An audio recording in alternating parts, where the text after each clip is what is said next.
Alors, tu décides de publier ça? Qu'est-ce qui se passe? Eh bien, il se trouve qu'à ma grande surprise, hein, aucun média ne parle de l'affaire Code Cabezudo. Je trouvais ça incroyable, alors que c'est moi qui l'ai révélé, pardon, alors que c'est moi qui l'ai sorti. Normalement, quand quelqu'un sort une information, d'autres médias, une information importante, la reprennent. À propos d'un violeur en série qui a violé des dizaines de jeunes filles, oui, Et avec une structure? et qui a diffusé exactement ces images sur des sites pornographiques payants, hein. Je fais face à un silence assourdissant. Cela ne m'a pas surpris, car c'est ce que j'ai fait en premier.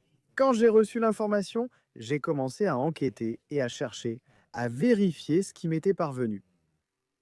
J'ai discuté avec un ami ancien haut responsable de l'Ertzaintza, la police basque, à l'époque où je travaillais à Bilbao. Et il m'a dit, écoute, je suis actuellement à la retraite, je ne peux pas t'aider. Eh, parce que je n'ai plus accès à la documentation et tout ça. Donc, tu me demandes si je connais Code Cabezudo, l'affaire Code Cabezudo? Melchor m'a dit, je le connais parfaitement. Je le connais tellement bien que, en plus d'être journaliste, tu es un ami parce que nous avons déjà une relation de longue date, hein? Je te préviens, Melchor, que tu n'as aucune putain d'idée d'où tu mets les pieds. Et comme je t'apprécie, je te dis de faire très attention. Parce que les groupes antiterroristes de libération, c'était une blague, comparé à l'affaire dans laquelle tu t'embarques. Et ce sont des gens très dangereux, des gens qui tuent. Hein, donc j'avais déjà été averti par une personne en qui j'ai confiance, que je me lançais dans une affaire délicate. Et je commence à publier, et je me rends compte que ce qui se passe, c'est On vide. absolu dans aucun média. Parle du sujet X1 coin. Pour moi, l'ostracisme professionnel est difficile. Et moi alors, hein? J'étais collaborateur, c'est de ça que je vivais. En plus de mon travail dans ma société de production, je collaborais à la télévision espagnole dans un débat le matin et dans l'émission de Risto Mejide sur Cuatro à Mediaset. Comment s'appelle l'émission de Risto? Tout est mensonge?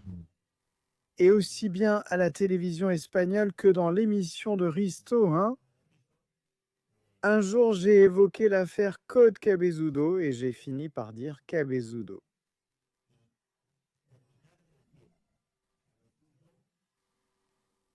Me couper, ajouter de la pub ou une vidéo, puis me dire qu'on ne peut pas en parler et me remercier. Et c'est quelque chose auquel je ne croyais pas, non? Mais ça s'est produit. Hein? Et avec des médias qui se vendent de publier et de dire la vérité. Eh bien, dans le cas de Risto Mentira, de Risto Mejide, son émission s'appelle Tout est un mensonge. Mais hein? En se disant progressiste, et il mentionne Code Cabezudo. Interruption. Mettre une publicité, mettre une vidéo et dis-moi le soleil, c'est là que nous en sommes arrivés. Pourquoi tu penses que parce que... Raconte-moi un peu le contexte. J'imagine que tu as beaucoup fait moi. Tu as dû beaucoup réfléchir à pourquoi ce cas précis a déclenché une alerte aussi forte. Et ça t'a autant coûté? Eh bien, ce que je viens de te raconter sur la déclaration de Code Cabezudo devant le tribunal, hein? Eh bien, c'est très révélateur, non? Cet homme a-t-il affirmé à l'audience détenir des vidéos sexuelles impliquant des personnalités? Et ensuite, ce que j'ai découvert, moi, parce que je le répète, je ne parle pas de conspiration, hein? Des personnes importantes, non? Et moi, j'ai publié, hein, deux noms de deux personnes importantes.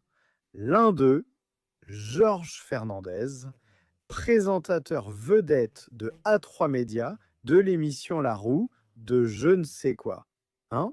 J'ai publié que Georges Fernandez a été le protagoniste masculin d'une séance. Photographie de Code Cabezudo, de pornographie infantile, dans laquelle apparaît Georges Fernandez avec une mineure. Tu savais ça?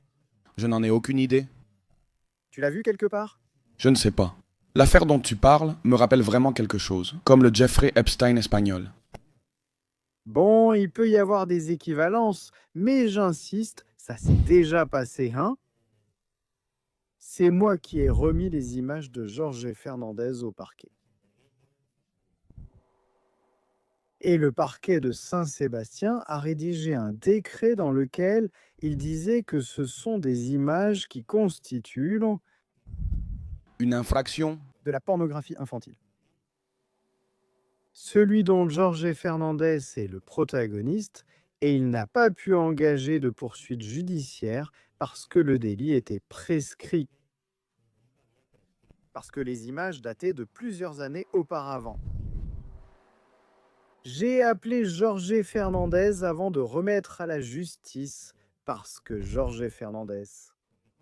Son nom revenait constamment dans la bouche de Code Cabezudo, qui parlait de lui comme d'un ami, une référence qui avait été Mister Espagne parce que Cabezudo lui avait fait des photos et l'avait promu.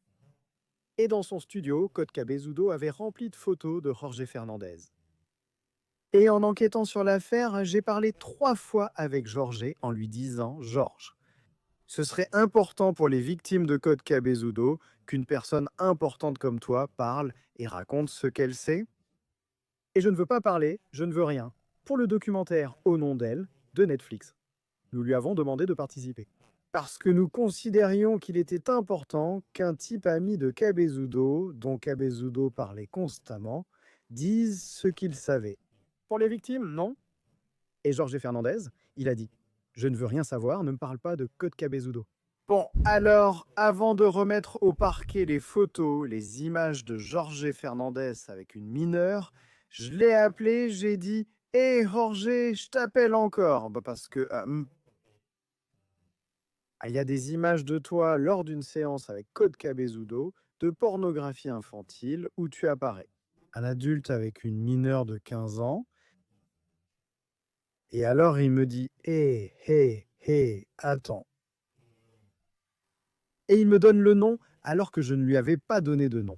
Il me donne le nom du mannequin qui apparaissait, du mannequin de 15 ans, disons Marie-Carmen. Non, je ne veux pas donner son vrai nom.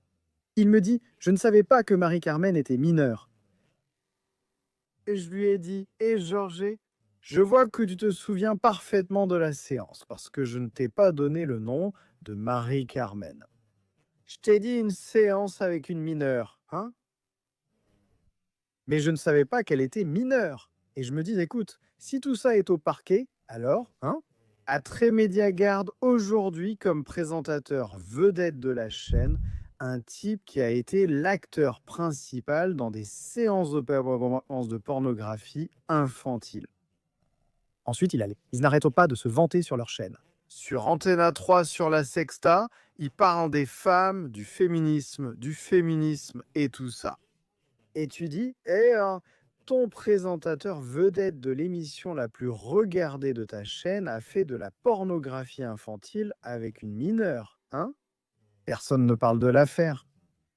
J'ai publié que Juan María Arzac, célèbre chef cuisinier, je ne sais pas si ça te dit quelque chose, non? Eh bien, le chef le plus important d'Espagne pendant des années. Je ne sais pas si tu sais que j'ai publié les témoignages de 2 femmes qui expliquent que, lors de ces séances de pornographie de Code Cabezudo, Juan María Arzac apparaissait. Tu as vu ça publié quelque part? Ou quelqu'un en a parlé? Non, n'est-ce pas? Alors, je t'ai déjà donné 2 noms importants, non? Et après, hein, cette magistrate Yolanda Domenio, qui, d'après les témoignages apportés, était celle qui organisait ces fêtes à haute tension sexuelle, hein?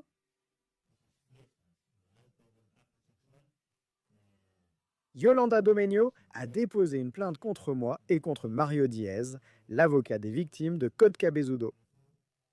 Et la justice nous a donné raison parce qu'elle a dit que ce que nous avions dit était vrai. Et donc elle a perdu la plainte. Et, hein, pour que tu te fasses une idée, Jota, Et pour que les spectateurs se fassent une idée du niveau de protection dont a bénéficié Code Cabezudo, ce violeur en série, hein, quand la juge Anna-Isabelle Pérez Asenjo instruisait encore l'affaire, cette juge infâme qui a dû être écartée, hein, une fois, enfin, à plusieurs reprises. L'avocat des victimes, monsieur monsieur, il demandait l'incarcération de Code Cabezudo, logiquement, et la juge l'a refusé, Et à une occasion, le procureur Bermudez de l'audience de Saint-Sébastien, hein, vous savez que le parquet est hiérarchique et qu'un procureur, si un supérieur lui dit ce qu'il doit faire, il doit le faire. Alors le procureur Bermudez, hein, face à la énième demande d'incarcération de Cabezudo, il a dit à son supérieur, comme vous le savez, le parquet est hiérarchique. Et donc, face à la énième demande faite par Mario Diaz, l'avocat des victimes, pour que Code Cabezudo soit incarcéré, hein, le procureur Bermudez a informé sa supérieure, qui s'appelait Carmen Rebolo, qu'elle était la procureure en chef de Saint-Sébastien. Il dit, écoute, il y a une autre audience pour ma demande d'incarcération de Cabezudo. Je vais demander son placement en détention. Et alors, Carmen Rebolo, il est important que les gens connaissent les noms de ceux qui ont fait les choses. La procureure Carmen Rebolo a ordonné au procureur Bermudez de ne pas demander l'incarcération de Code Cabezudo. Et alors, le procureur Bermudez, qui est un homme honnête et un homme décent, lui a dit « Bon, eh bien, si tu me donnes l'ordre de ne pas demander l'incarcération, alors je ne la demande pas. Mais je ne vais pas m'opposer à ce que demande la partie civile. » Et la procureure en chef a fait quelque chose d'inhabituel. Elle l'a écarté ce jour-là et a dit « Eh bien, ce n'est pas toi qui iras, c'est moi qui vais y aller. » Et c'est la procureure en chef de Saint-Sébastien qui est allée s'opposer à son incarcération. Code Cabezudo.